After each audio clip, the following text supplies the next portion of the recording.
Futebol de Verdade com António Tadeia. Olá pessoal, foram 2 penaltis falhados, 3 remates no poste. O primeiro por Denis Gul com a baliza aberta, o segundo por Galeno numa das grandes penalidades e o último por Tiago Jaló, num remate de fora da área. Num jogo em que o adversário só chutou 2 vezes, mas mesmo assim o Flóculo Porto não conseguiu ganhar hoje em casa ao Santa Clara. O jogo acabou empatado 1-1 e estas são as minhas notas rápidas sobre a partida. Ora, foi um jogo em que praticamente só uma equipa atacou, que foi o Flóculo Porto. O Santa Clara estabeleceu aqui hoje um mínimo de passes nesta edição da Liga Portuguesa. Foram apenas 92, abaixo inclusive é dos 94 que o Casa Pia tinha feito no jogo contra o Sporting no estádio José Alvalade, aquele jogo que foi tão falado na altura porque o Casa Pia tinha jogado com uma espécie de 6-4-0. Ora, hoje, no final da partida, o Santa Clara só não repetiu esse 6-4-0 porque já não tinha 10 jogadores de campo no relevado. Tinha apenas 9 e por isso mesmo já se defendia quase que numa espécie de 6-3-0 ou até às vezes de 7-2-0 para suportar um assalto final do Flóculo Porto. A verdade é que o Santa Clara, à custa de uma organização defensiva extraordinária, já tinha sido assim, por exemplo, no jogo de Alvalade, conseguiu levar 4 pontos das deslocações a Alvalade e ao Dragão. Ganhou por 1-0 ao Sporting em Alvalade, no jogo em que só tinha feito 4 remates e só tinha conseguido 5 toques dentro da área do adversário. Hoje empatou uma bola com o Flóculo Porto, numa partida em que só rematou 2 vezes e em que só teve 6 toques na área do adversário. Foi, portanto, um jogo praticamente de sentido único, também condicionado, é verdade, pelo facto do Santa Clara se ter colocado em vantagem ainda durante a primeira parte, mas onde o Flóculo Porto também ficou a dever a si próprio mais alguma capacidade e frieza na definição. Aliás,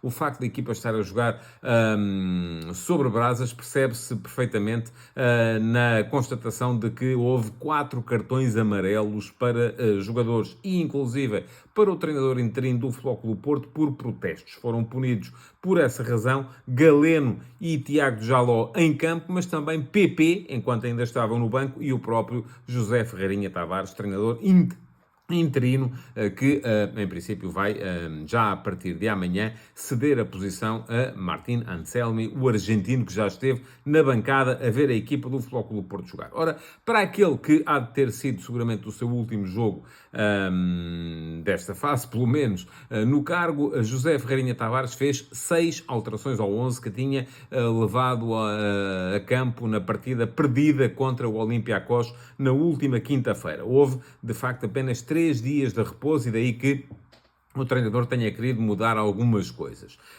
Samu e Nico Gonzalez estavam castigados. O avançado deu a vez a Denis Gul, o sueco que pouco tem jogado e que hoje falhou uma ocasião de golo claríssima, acertando no poste após um cruzamento de João Mário. Nico cedeu a vez a Vasco Sousa na zona do meio campo. E Vasco Sousa não tem nem de perto nem de longe a mesma influência no jogo ofensivo da equipa que tem o médio espanhol. Hoje, por exemplo, fez 0 passos para finalização e 0 remates também. Atrás, Neuan Pérez foi substituído aqui por opção por Otávio, o que permitiu ao Flóculo Porto voltar a ter um central esquerdino. E esteve bem Otávio, não só por ter marcado o golo do Flóculo Porto, num lance em que até provavelmente terá tido alguma fortuna na forma como o cabeceamento levou a bola a entrar ao poste mais distante, mas foi um jogador importante em termos de construção e, além disso, ganhou todos os duelos defensivos que protagonizou, quer com Vinícius Lopes, quer com Gabriel Silva, o ponta de lança da equipa do Santa Clara.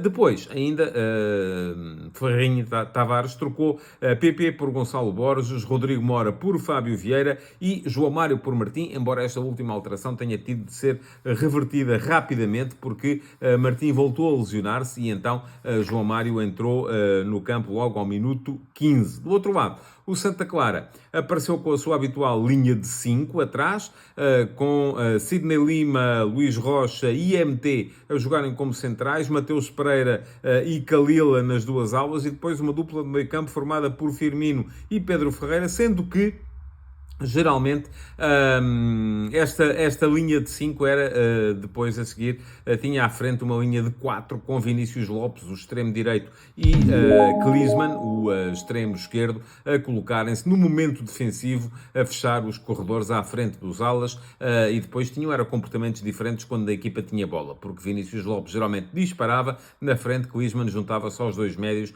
para auxiliar ali em momento de construção. Nota para a variabilidade do ataque do Futebol Clube do Porto, porque os extremos, Gonçalo Borges a partir da direita e Galeno a partir da esquerda, iam muitas vezes à procura do corredor contrário. E às vezes até chegavam os dois a aparecer no mesmo corredor, e ainda também uma coordenação interessante em termos ofensivos, porque não era uma equipa que se inclinasse apenas para um dos lados. Via-se muitas vezes o Porto fazer uma coisa que parece simples, que é quando o extremo de um lado vem jogar dentro, o lateral abre e, nesse caso, o outro extremo está geralmente aberto, junto à linha. Mas isto não acontecia só de um lado, acontecia dos dois. Isto é, quando Gonçalo Borges vinha dentro e o lateral direito, primeiro Martim, depois João Mário, abria na linha, Galeno estava do outro lado aberto, mas quando era Galeno a vir jogar dentro e Francisco Moura, o lateral esquerdo, abria na linha, do outro lado estava bem aberto, então, o extremo,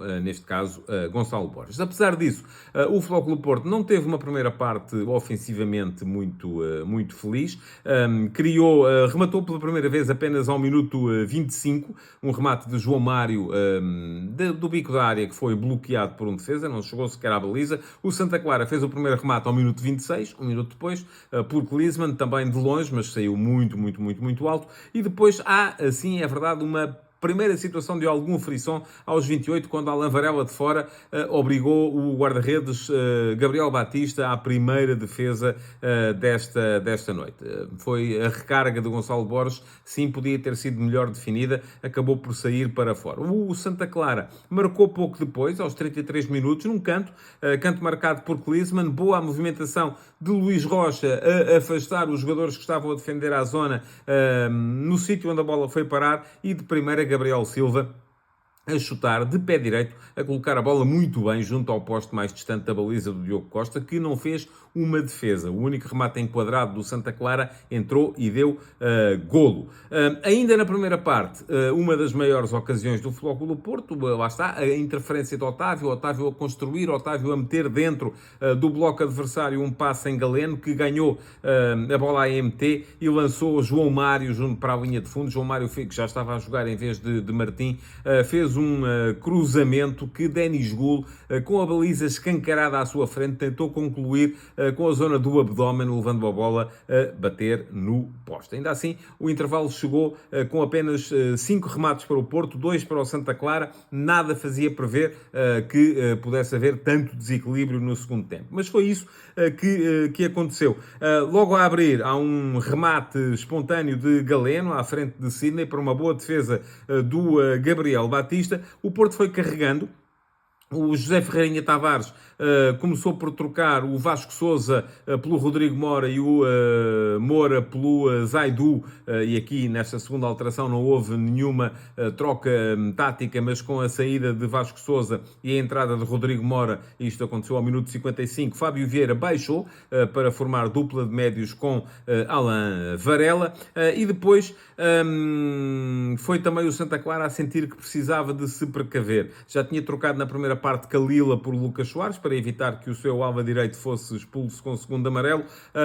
Trocou depois Vinícius e Klinsmann por Ricardinho e Serginho, para dar mais algum vigor aos homens que defendiam nas alas, mas aquilo que se via era que o Porto estava cada vez mais a aproximar-se e a cercar a área do Santa Clara, que na segunda parte não saiu, não chegou sequer à frente, e não foi só depois de ficar com 10, já não o estava a fazer antes disso. Houve uma primeira situação para o Porto empatar num penalti, que Galeno desperdiçou, tirando ao poste. A recarga de Fábio Vieira, feita de primeira, foi ter exatamente com o sítio onde estava o guarda-redes, tinha sido enganado, só que o Porto logo a seguir marcou. Livre de Alain Varela, e Otávio, muito longe da baliza, a acertar na bola de cabeça e a colocá-la junto ao poste mais distante. Alguma fortuna aqui a compensar a infelicidade que o Porto teve noutros casos. O Porto ia cruzando, chegou ao fim do jogo com 22 cruzamentos de bola corrida, dos quais só acertou 6, mas situações de golo propriamente ditas não estava a conseguir criar assim tantas, é verdade.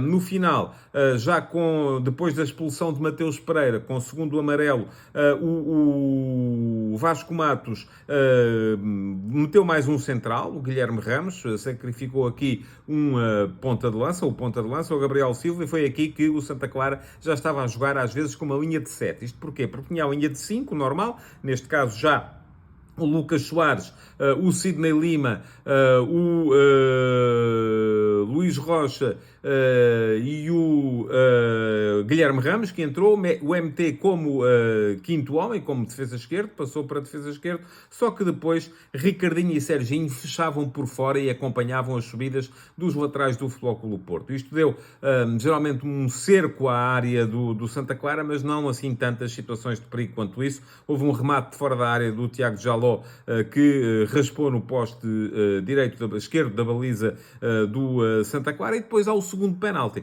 Já ao minuto 90+4, Guilherme Ramos derrubou o PP e aqui Galeno, no mesmo lance, conseguiu desperdiçar um índice de golos esperados de 1.51. Foram 0.79 do penalti, que foi defendido por Gabriel Batista, e depois 0.72 da recarga, com o guarda-redes no chão, tentou tanto desviar-lhe a bola que, com a baliza escancarada, meteu a bola fora do outro lado. Acabou o Porto por empatar, um jogo em que rematou 21 vezes, contra apenas 2 do Santa Clara, e que acabou com um índice de golos esperados de 3.19. Portanto, o Porto tinha que ter marcado pelo menos 3 golos. E é fácil de perceber porquê, porque só penaltis foram 2. Foram mais 2 pontos deixados pelo Futebol Clube Porto, que assim está, juntamente com o Benfica, já a 6 pontos do líder da Liga, que é o Sporting. Futebol de Verdade com António Tadeia.